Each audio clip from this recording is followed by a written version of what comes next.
예, 강남에서 여의도가 그렇게 먼지 몰랐습니다. 예, 하나님 말씀 봉독하겠습니다. 디모데후서 3장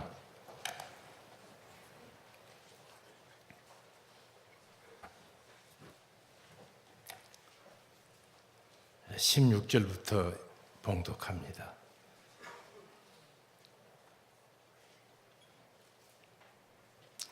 또 어려서부터 성경을 알았나니 성경은 능히 너로 하여금 그리스도 예수 안에 있는 믿음으로 말미암아 구원에 이르는 지혜가 있게 하느니라.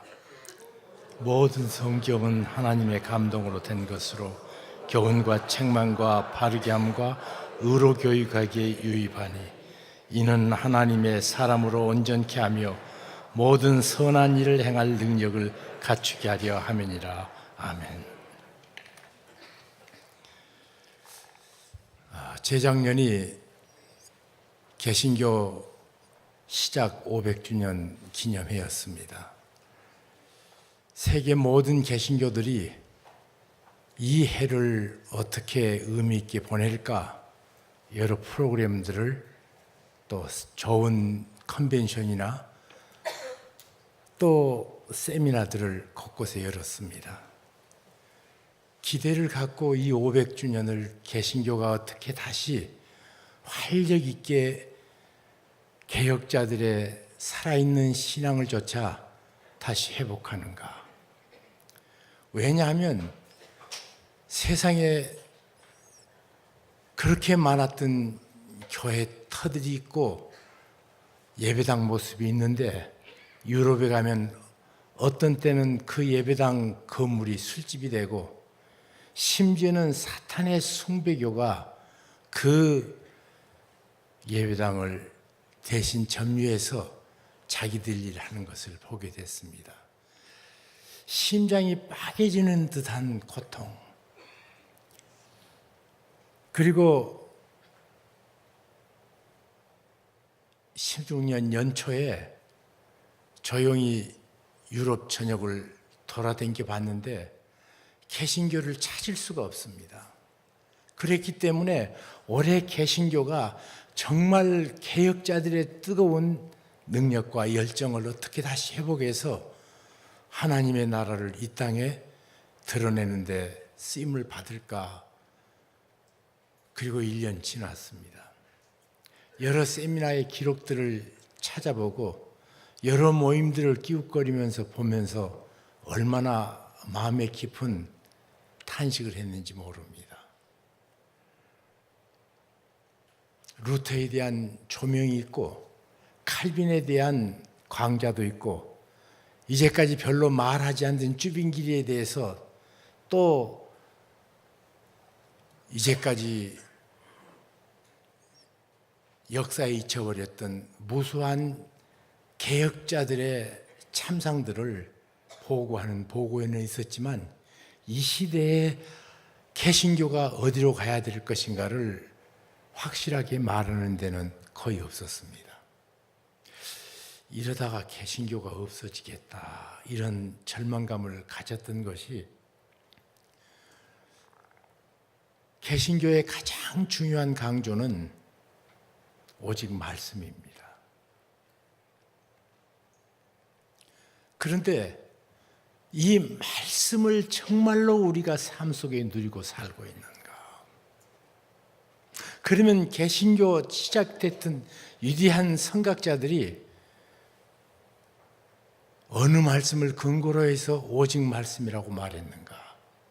그것은 다른 것이 아니라 오늘 읽은 이 성경 본문이 개신교 시작인 루터나 켈빈이나 쭈잉글이나 여러 선각자들이 이 말씀에 기초해서 하나님의 말씀을 존중하고 그 말씀을 순종하는 자기를 쳐서 복종하는 모습들을 보였기에 개신교는 세계적인 종교로 온 세계에 500년 동안 영향을 끼쳤습니다. 그런데 문제는 이것입니다. 말씀합니다. 근데 말씀은 여러분 지금 컵입니다. 컵이라는 단어가 있는데 이 컵의 실제가 존재하지 않으면 그 컵이라는 발음은 소리입니다. 여기 탁자가 있는데 탁자라는 이 발음은 있지만 실제로 탁자가 없으면 탁자라는 발음은 소리에 불과합니다. 그런데 오늘날 개신교에 정말 있을 것이 있는가? 자, 거룩 그 단어는 있습니다. 그러나 거룩에 실제가 없잖아요. 하나님의 사람이 정직하게 살아야 된다고 주의 말씀이 있는데 하나님의 사람들이 실제 정직하지 않으면 정직이라는 단어가 의미가 없어진단 말이에요. 이것의 통렬한 회개와 반성이 개신교에 없었습니다. 그리고 하는 일은 세미나하고 그리고 이제까지 그냥 별로 관심이 없었던 켈빈의 생가가 어떻고 켈빈의 묘지가 어떻고 비텐베르그의 95개조 했던 그 벽면이 어떻고 그러고 끝났단 말이에요.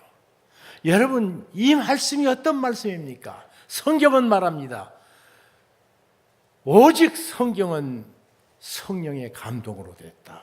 사람이 쓴 책이 아닙니다. 어떤 학자들은 이것이 사람의 책이라는 것을 증명하기 위해서 세계 유수의 학자들이 꾸준히 이것은 여러 사람들이 쓴 것들을 조합하고 편집한 책이라고 계속 얘기를 하고 있고, 성경은 말합니다. 아니다. 성령께서 감동으로 썼다. 1500년 동안 41명의 이상의 저자들이 이 책을 썼습니다. 그런데 이 책의 주제는 딱 하나입니다. 여러분, 한 사람이 글을 써가면서도 전반기 글과 중반기 글과 하반기 글이 다릅니다. 그래서 어떤 사람은 내가 이전까지 쓴 책은 내 책이 아니라고 말하는 사람이 있습니다. 한 사람도 계속 글을 쓰면 달라지는데 성경만은 1500년 동안 41명 이상의 사람들이 3개 대륙에서 썼음에도 불구하고 한 책입니다. 그 주제는 예수 그리스도입니다. 구약은 오실 예수 그리스도입니다. 사복음서는 이 땅에 오신 예수 그리스도입니다.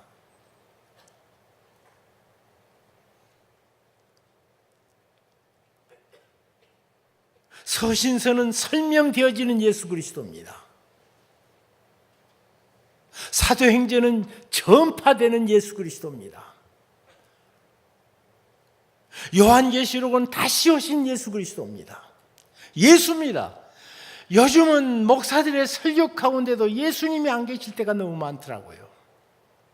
예수입니다. 예수가 높아지면 마치 영혼들은 자석에 쇠붙이가 끌리듯이 끌리도록 되어 있습니다.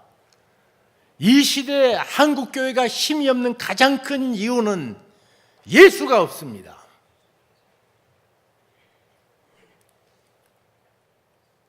성령 하나님께서 예수 그리스도를, 이 세상에 오실 예수 그리스도를, 이 세상에 오신 예수 그리스도를, 이 세상 사람들에게 알아듣는 설명되는 예수 그리스도를, 우리의 심장이 터져도 딱 끝까지 증거하고 전해야 될 그 예수를 우리가 목을 빼고 오실 예수 그리스도에 대망하는 그 예수 그리스도를 성령께서 기록해 주었습니다. 성령 하나님은 수줍은 하나님, 자기 얼굴을 잘 드러내지 않으니까 수줍은 하나님, 그렇게 얘기들을 합니다. 성령께서 역사하시면 성령 하지 않고요, 예수 그리스도 합니다. 성령 충만은 예수 그리스도의 영광을 가장 밝게 보여주는 놀라운 능력입니다. 예수. 그 예수 그리스도, 여기 세 부분으로 나눠서 우리에게 디모데 후서를 통해 디모데에게 다시 정리해 주고 있습니다. 성령의 감동으로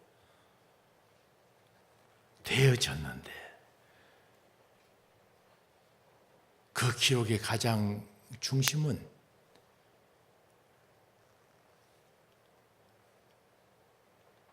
믿음으로 말미암아 예수 안에 구원이 있는 것을 드러내기 위해서 써졌습니다.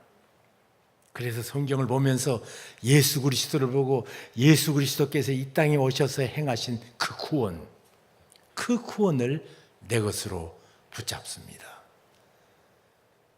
구원받은 백성이 그러면 어떻게 살아야 되는가? 이 말씀은 구원받은 백성에게는 어떤 의미가 있는가? 구원받아야 될 백성에게는 구원을 베푸실 유일한 이름 예수 그리스도, 천하 만민에게 구원 얻을 다른 이름을 주신 적이 없는 예수, 그분을 이 성경은 가르치고, 구원받은 사람에게는 성경은 첫째로 우리가 하나님의 자녀로 살아야 되는 삶의 지침인 교훈이 있습니다. 두 번째로 잘못 틀린 것을 바르게 함이 있습니다. 세 번째로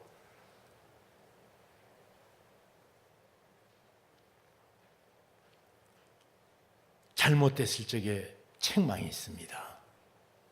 네 번째로 하나님께서 구원의 아름다운 목표이신 예수 그리스도를 향해서 나아가는 추진력이 이 말씀이 되어줍니다. 하나님의 말씀. 그래서 우리에게 삶의 교훈과 하나님의 자녀들에게 진정한 영적인 양식이 되어주고, 잘못했을 적에 책망이 있고 삐뚤어진 것을 바로잡아주고 하나님의 목표를 향해서 나가게 만드는 두 번째 요소가 있습니다. 세 번째는 이 말씀이 하나님의 사람으로 온전케 될 뿐 아니라 그 행한 일도 온전케 하는 놀라운 축복을 우리에게 줍니다. 사람이 온전해져요, 이 말씀은. 그리고 온전케 되는 것으로 끝나지 않고 그 사람의 행한 일도 온전케 되는 이런 놀라운 축복을 주셨습니다. 제가 어떤 교회가 분란이 나서 서로 싸우는 복판에 서서 그분들이 성경 공부 열심히 했기 때문에 중재를 해본 적이 있습니다. 뭐 때문에 싸우는가? 그러니까 우리가 제자 훈련을 더 바르게 하기 위해서 싸운다고 그래요. 그러면 당신들 제자 훈련이 옳은가 그런가 한번 확인해 봅시다. 이 말씀은 능히 우리로 하여금 하나님의 사람으로 온전케 한다고 그랬는데, 그리고 행한 일도 온전케 한다고 그랬는데, 당신들이 가르친 교인들이 정말 온전해졌고 그 행한 일도 온전케 되는가 하고 질문했습니다. 아무도 대답을 못 하시더라고요. 두 번째 질문했습니다. 그러면 그 사람들은 놔두고 당신들이 이 교회 리더로서 성경 공부 가르치시는 분들이라고. 그런데 여러분 가르침을 하시면서 내가 온전케 됐는가? 내가 행한 일이 온전하게 돼가고 있는가? 확인해 보셨는가? 아무도 양쪽에서 말을 못 하더라고요. 여러분, 좋은 말씀은 좋은 말씀대로 있고 우리의 삶의 실제는 거기에 미흡하다는 것은 사실은 핑계가 잘 안 됩니다. 왜냐하면 오직 말씀을 주장했던 개혁교회는 자세히 살펴보면 정말 그들은 성경의 아름다운 말씀을 실제로 드러내는 역사의 큰 대변혁을 만들어냅니다. 먼저 역사적으로 온전케 만드는 역사, 하나님의 말씀이 온전히 드러나는 역사를 말씀드리고자 하면요, 첫 번째로 경제의 삶에 엄청난 변화를 주었습니다. 이 세상에 3대 부자가 있고 3대 장사꾼이 있습니다. 중국 장사꾼, 인도 장사꾼, 아라비아 장사꾼, 이 3대 상인이 있어요. 그분들이 수학이 굉장히 발달됐는데 그 수학 발달된 그 배경에는 어떻게 돈을 많이 벌 것인가가 연구하다 보니까 수학이 엄청나게 발달됐습니다. 그래서 이 사람들이 제일 열심히 했던 것은 이 돈 버는 과정을 정확하게 기록하고 수치를 정확하게 셈하는 일을 하기 시작했습니다. 그런데 이 3대 상인들의 그 기록 어디까지 했냐면 돈을 버는 과정은 완전하게 기록해 놨는데 이미 자기 돈 된다면 기록하지 않았어요. 왜냐하면 내 거니까, 내 창고에 있으니까. 그러니까 돈을 쓰는 것은 기록하지 않습니다. 청교도들이, 네덜란드 청교도들이 1600년경에 영국에서 개혁 실패해서 쫓겨나가지고 네덜란드로 모였던 그 사람들이 이 한마디를 실제로 만듭니다. 청직이라는 말. 내가 청직이거든. 그러니까 3대 상인처럼 돈 버는 과정을 숫자로 잘 표시하고 기록했습니다. 그 다음에 이 사람들하고 다른 것은 내 것 아니고 청직이란 말이에요.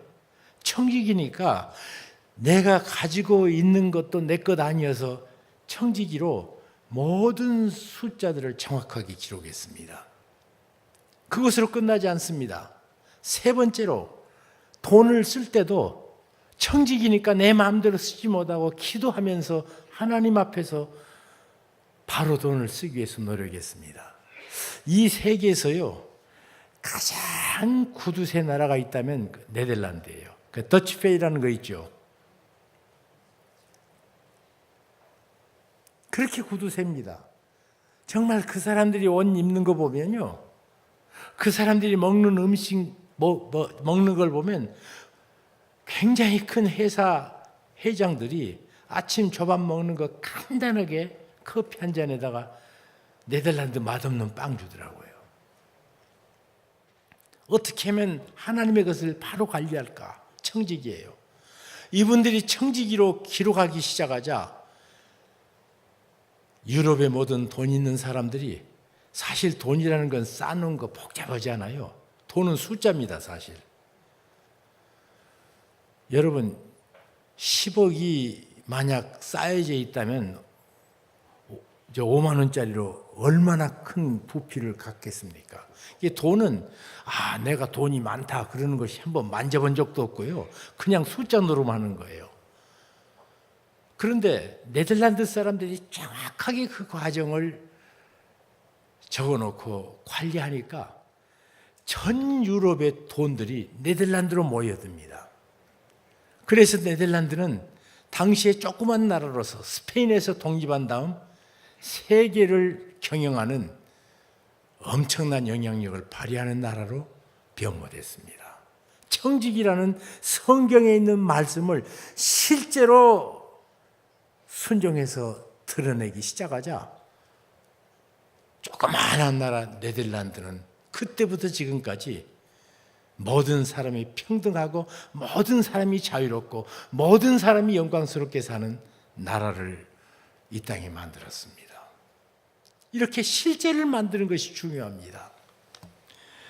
두 번째로 교육입니다.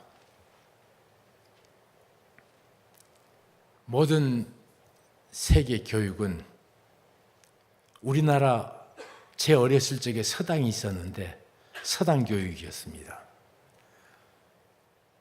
못 외우면 회초리로 총알이를 맞습니다. 그것으로 끝나지 않습니다. 큰 벌을 받기도 합니다.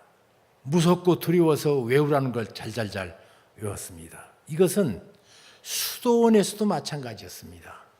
모든 교육이 수도원에서 했는데 수도원에 가면 누가 되든 공부하기 위해서는 채찍으로 맞으면서 공부했습니다. 그래서 공부하는 사람들은 마음속에 분노가 있었습니다. 잘하는 과정에서. 그런데 보헤미안 전쟁, 30년 전쟁이 유럽에서 지나가면서 코메니우스라는 목사님이 고아들을, 전쟁 고아들을 모아가지고 같이 살면서 이 아이들에게 부모 대신 가르쳐야겠다. 그래서 가르치는데 가르치는 원리를 에베소서 6장 4절에 아비들아 너희 자녀를 노엽게 하지 말고 주의 교양과 훈계로 양육하라. 이 말씀을 매 때리는 데서 실제로 적용합니다. 아이들의 감성도 존중해 줍니다. 아이들의 삶의 공간도 넓혀줍니다. 어떻게 하면 그 영혼이 하나님 앞에 하나님의 자녀로 어릴 때부터 아름답게 자라는가. 그러면서 노엽게 않으면서 주의 교양과 훈계로 이 자녀들을 가르치기 시작했습니다. 이 코멘스키라고도 말하는 이 보헤미아 목사님의 가르침이 장자크 루소하고 우리가 잘 아는 페스타로치 이분 계승자들입니다. 현대 교육의 시작이 됐습니다. 교육이 달라졌습니다. 말씀이 실제가 되니까 이제까지 살았던 삶의 다른 교육 역사가 시작되었습니다.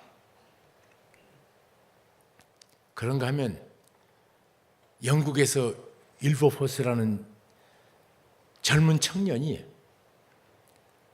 당시에 산업혁명이 일어나가지고 에너지원으로 사람의 노동력이 필요한데 노동력이 없으니까 아프리카에 가서 사람을 잡아다가 노예를 만들어가지고 그래갖고 그 노예들로 일을 시키기 시작했습니다. 영국의 산업혁명의 성공은 어찌 보면 노예들을 많이 붙잡아다가 그 나라의 국부를 만들어내는 그런 산업혁명이었습니다. 그런데 이 친구가 윌버포스는 하나님의 말씀을 읽다가 자유자나 노예나 헬라인이나 이방인이나 하나님 앞에서 차별이 없느니라. 어떻게 하나님 말씀을 보면서 사람이 차별돼야 되고 노예가 있을 수 있는가. 하나님 앞에서 한 성령으로 온 세상 사람을 부르심을 입었다고 말했는데 어떻게 차별인 인생을 만드는가. 그가 그 메시지를 하자마자 영국의 산업전선이 무너질 것을 두려워했던, 영국의 부요가 날아가는 것을 두려워했던 영국 사람들이 그를 협박하고 공갈하고 암살 위험도 얼마나 많이 넘긴지 모릅니다. 그의 평생은 53년 차별이 없다는 그 말 한마디를 이 땅에 실현화시켜서, 이건 여러분 사회의 엄청난 변혁입니다. 그때까지는 노예는 마땅히 있어야 되는 것으로 모든 사람이 생각했습니다. 윌버포스라는 젊은 청년이 53년 투쟁하다가 마지막으로 그가 숨지는 며칠 전에 영국에서 드디어 몇 단계 거쳐서 발전하던 차별이 없다는 것을 실현시키는 마지막 단계, 처음에는 무역을 금지시키는 일, 노예 무역을 금지시키는 걸 하다가 마지막 노예 제도를 폐지했습니다. 병상에 누워있던 늙은 일보버스는 몸을 일으켜서 은총의 보좌에 손을 들고 하나님, 내 생에 이렇게 영광의 날을 포기해 주시니 감사합니다. 그리고 며칠 후에 주님의 품에 안겼습니다. 말씀이 실제가 된 거예요. 말씀은 그렇지만 꼭 이렇게 말한다고요. 말씀이 실제면 그게 실제해야 돼요. 미국 경우에 정치 변화 말하자고 하면요, 유럽에서 독립전쟁 할 적에 많은 유럽의 지식인들이 걱정했습니다. 왕이 없는데 국가가 어떻게 질서를 갖겠는가? 왕이 없는 때가 없었거든요. 그래 걱정을 했습니다. 그리고 독립전쟁에 승리를 했습니다.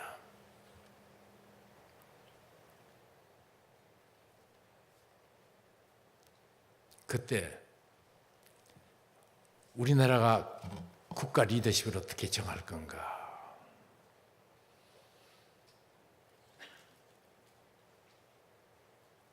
그래서 대통령이라는 프레지던트라는 투표를 했는데 미국의 초대 대통령이 누구죠? 누구예요?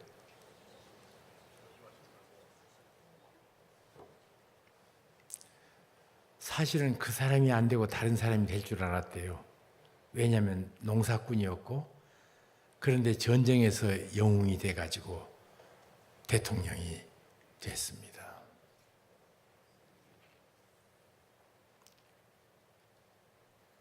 이 초대 대통령은 신실한 성도였습니다.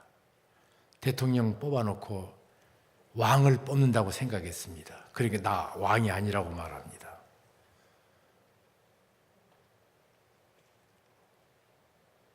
얼토당토하는 말이다. 어떻게 내가 왕이 될 수 있는가?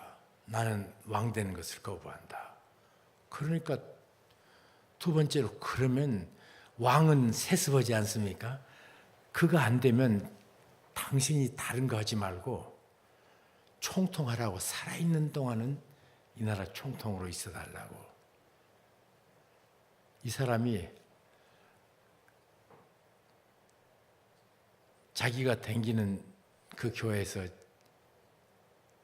장로나 목사 선출하면 3년, 투표해서 3년 합니다. 그리고 2번 하면 그 다음에는 은퇴를 해요. 대통령 4년제 만들어가지고 절대로 당신 나가면 안 됩니다 하는데 중임하고 그대로 뚜벅뚜벅 일어나서 나가버렸기 때문에 미국은 4년 중임제 대통령직을 지금까지 승계됐습니다. 그분은 단순합니다. 우리 교회에서 그렇게 하고 내가 살았다고. 그래서 계속 투표하고 그 투표에 위임하고 위임된 사람을 순종하고 그 기간 끝나면 또 평가하고, 이것이 세계 정치사를 하나님의 말씀을 순종했던 사람들로 말미암아 만들어낸 역사의 현장이었습니다. 사랑하는 성도 여러분, 오늘 이 시간에 우리들은 조용히 생각해 보십시다. 사랑이라는 단어는 있는데 우리가 서로 사랑하지 않으면 문자 그대로 소리나는 구리와 울리는 꽹과리입니다.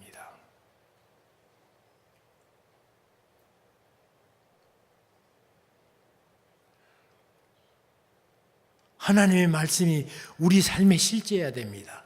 하나님의 말씀 참 좋은 거라고, 이것 갖고 안 된단 말이에요.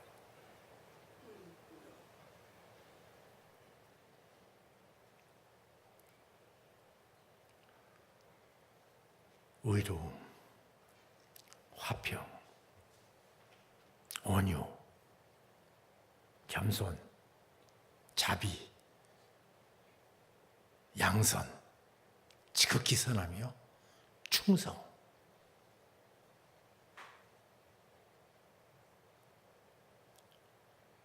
우리가 하나님의 말씀을 받고 또 모여서 성경 공부하는 것이 우리 삶에 드러날 적에 오직 말씀 주장했던 개혁자들의 살아있는 계승자가 됩니다. 걱정하는 거, 우리 개신교가 세계 역사에 가장 좋은 것을 붙잡았습니다. 오직 말씀. 성령의 감동으로 하나님께서 우리에게 주신 그 귀한 진리 말씀. 그 말씀은 구원에 이르는 지혜. 아무리 연구하고 노력해도 불경을 아무리 뒤집고 또 노력해서 외우고 연구를 해도 구원에 대한 얘기가 없습니다. 마음에 또 구원에 대한 교리가 없습니다. 세상에 어떤 종교도 구원에 대한 도리가 없습니다. 그래서 제가 배웠던 한 스승은 그렇게 얘기하더라고요. 만약 이 세상의 종교들이 종교라면 기독교는 종교가 아니다. 거기는 구원이 없습니다. 성경만 구원에 이르는 하나님의 지혜, 말씀 안에 있죠. 그리고 구원받은 사람들이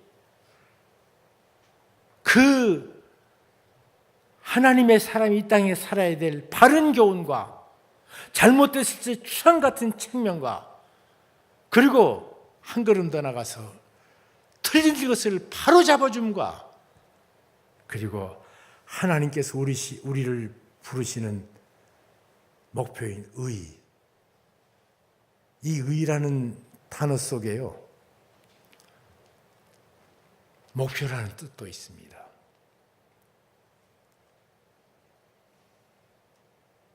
우리를 하나님의 목표로 키워주는 자양분. 그래서 나로 하여금 하나님의 사람으로 온전케 만들고 행한 일도 온전케 되도록 이 말씀을 우리에게 주셨는데 그 좋은 말씀, 세상 어느 종교가 어떤 철학이 갖지 못한 하나님의 말씀, 우리는 그걸 가졌습니다.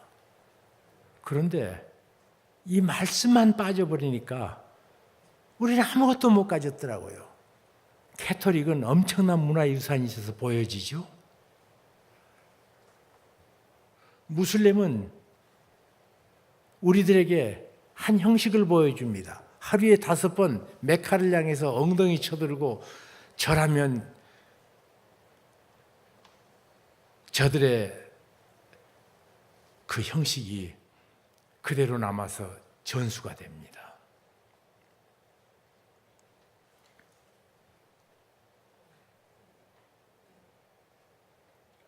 불교는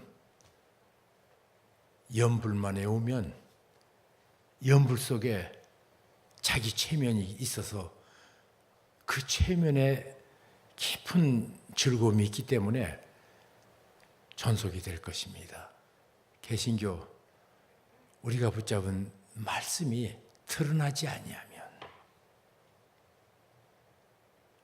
개신교가 앞으로 30년이 어떤 모습일까? 한국교회는 어떤 모습일까? 황기만 형제하고 저하고 사실은 남서울교회가 1975년 7월 4일 날 개척했습니다. 이 교회가 몇 년이죠? 그렇죠. 2년 앞섰죠. 예. 그래서 한기만 목사님하고 같이 자주 만났습니다. 두 교회가 처음으로 개신교 교회 가운데 성경 공부를 시작하는 일을 했습니다. 내비게이터 형제들이 와서 많이 돕더라고요.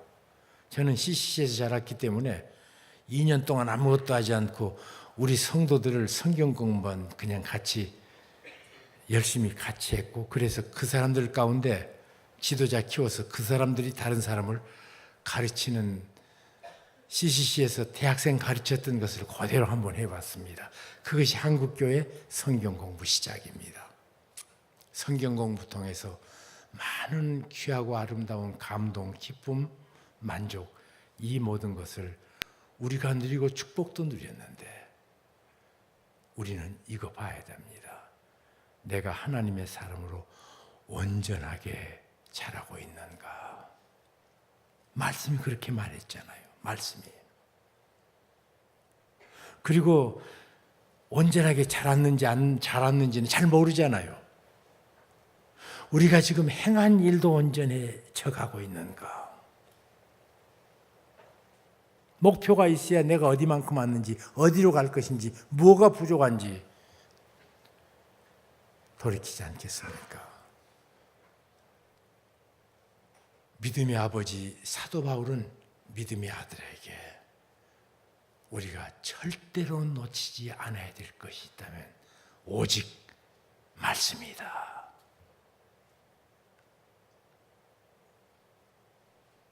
그리고 우리들은 이 말씀을 삶으로 살 적에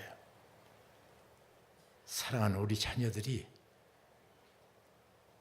말씀에 순종하는 부모를 보고 말씀에 순종의 길을 뒤따라올 것입니다.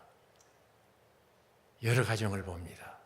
근데 그 가정에서 그렇더라고요. 부모가 기도 많이 한 가정은 자기 부모 못마땅한 게 생각하고 반역했던 자식들도 나이가 그쯤 되니까 부모처럼 어려운 일 당하면 무릎 꿇고 기도하더라고요. 조용히 하나님의 말씀을 묵상하는 부모의 모습을 많이 본 자녀들은 갈림길이 있고 힘들고 어려운 길이 있으면 결국 묵혀뒀던 선반에 성경책 먼지를 털고 다시 읽더라고요. 여러분, 오직 말씀. 우리가 이 땅을 살 적에 필요한 모든 것이 들어있는 이 말씀. 그것이 그냥 문장으로만 있고 단어로만 있는 것이 아니라 실제로 드러나는 하나님의 자녀의 삶이 되는 이 일을 위해서 오늘까지 어찌 보면 우리 교회에 앞서서 2년 앞서서 이 여의도 침례교회가 성경 공부 시작했습니다. 저는 2년 늦게 교회 개척이기 때문에. 아니, 2년 더 됐네 정말. 내가 75년이니까. 그 책임 여러분에게 있습니다. 성경 공부만 잘했다가 아니라 그분들이 배웠던 성경 공부가 구체적으로 그 개념이 실제가 되는 이런 축복의 교회.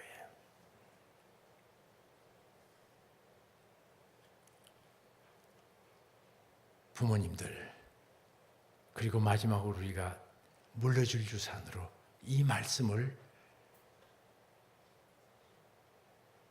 내 사랑하는 자녀들에게 내가 삶으로 순종했던 책을 전수할 적에 이 땅에서 내 사랑하는 자녀들이 온전케 되고 그가 행하는 일마다 온전케 되는 축복이 있을 줄로 믿습니다. 사도 바울이 임종을 앞두고 믿음의 아들에게 말씀의 소중성을 강조한 이 은혜의 메시지가 오늘 우리 가슴에 깊이 파고드는 축복이 있기를 우리 주 예수 그리스도의 이름으로 축복합니다. 기도하겠습니다. 주님, 감사합니다. 이 교회를 인해서 감사합니다. 46년 우리 한기만 목사님이 몇몇 청년들과 함께 열심히 성경 공부를 가르쳤던 교회, 한국교회 평신도 성경 공부의 시작인 이 교회, 오늘 우리가 붙잡은 성경이 얼마나 귀한 것인가를 임종을 앞두고 가장 소중한 유언을 디모데에게 넘겨주었던 그 말씀 앞에 서서 이 교회에 주신 축복을 뒤돌아보고 감사와 찬송과 영광을 돌립니다. 주님 원합니다. 이 교회, 말씀이 그냥 문장이 아니고, 말씀이 단어가 아니고, 말씀이 실제인 것을 드러내는, 말씀이 육신이 되어 이 땅에 오신 구원하신 우리 주님의 놀라운 능력의 역사가 이제 우리가 그 말씀을 실제로 삶 속에 드러내는, 실제로 만드는 놀라운 축복을 다시 한번 여의도 침례교회에 허락해 주옵소서. 한국 교회에 보면 머리 잘린 삼손입니다. 그처럼 크신 은혜로 승승장구했던 교회가 이제는 얼굴을 들 수 없고 하나님의 영광이 아니라 치욕으로 눈이 뽑혔던, 그리고 나귀처럼 연자 맷돌을 메고 곡식을 가는 짐승 같은 추악한 환경으로 타락해버린 삼손, 그 모습이 어쩌면 우리와 같은지요. 주여,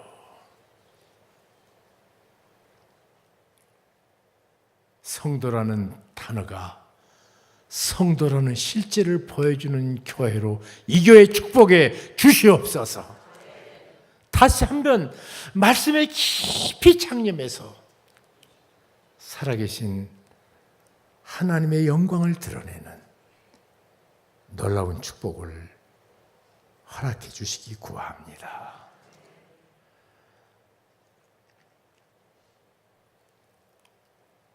다시 한번 힘을 주옵소서. 삼손이 다곤 신전을 힘으로 뽑아서 던짐에 그가 살아서 승리했던 것보다 그날의 승리가 컸다고 말하는 것처럼, 우리가 주님 앞에 갈 날 얼마 남지 않았는데 마지막 힘써서 주님 앞에 바로 섬으로 한국교회를 다시 세우는 은혜 허락하여 주시옵소서. 그 주축으로 이 교회 축복하여 주옵소서. 그 축복의 역사가 가정에 하나님 말씀 보면서 우리는 중요한 주석을 보는 것이 아니라 우리 아빠, 우리 엄마 삶이 보여진다. 이 말씀을 볼 때 이런 교회로 복 주시옵소서. 주님 그렇게 해주실 줄로 믿고 감사하오며 예수 그리스도 이름으로 기도하옵나이다. 아멘.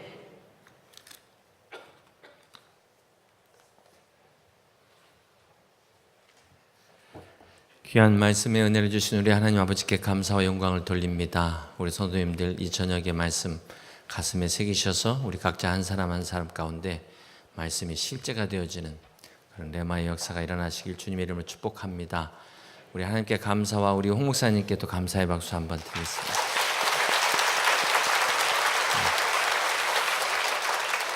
이제 내일 새벽 5시 반과 또 마지막 저녁 시간 들어오실 때 봉헌함에 헌금하시면 우리 전체적으로 같이 하나님 앞에 마지막 예물을 드리도록 하겠습니다. 우리 찬송가 549장 찬양 들으신 후에 홍 목사님 축도로 둘째 날 저녁 집회를 마치겠습니다.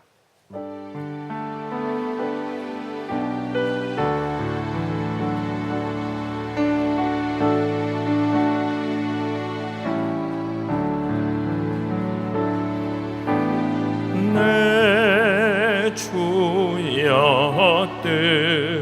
뜻대로 행하시옵소서. 온 몸과 영혼 다 주께 드리니 이 세상 고락가 주인도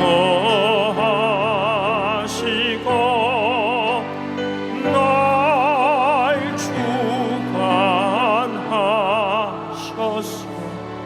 뜻대로 하소서. 내 주여 뜻대로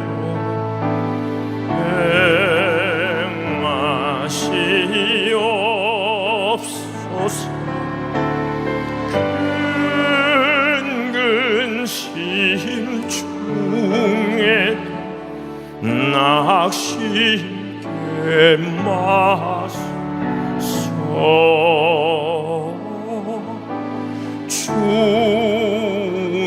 주님도 때론 울기도 하셨네. 날 주관하셔서 뜻대로 하소서. 내 주여 뜻대로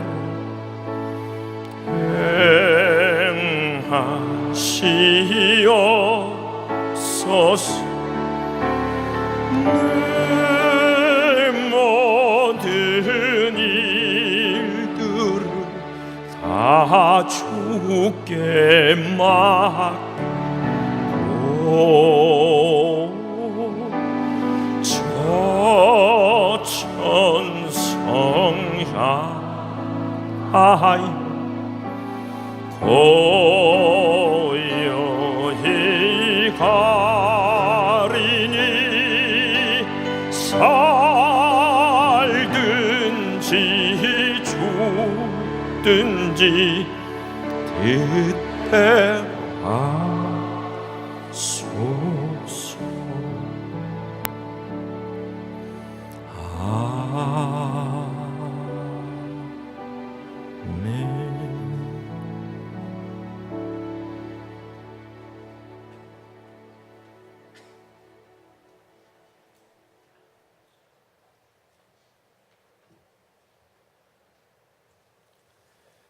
지금은 우리 주 예수 그리스도의 은혜와 아버지 하나님의 그 무한하신 사랑과 성령 하나님의 교통하심이 이 자리에 머리 숙여 내게 주신 생애 최대의 선물, 큰 축복, 말씀이 육신 되신 우리 주님께서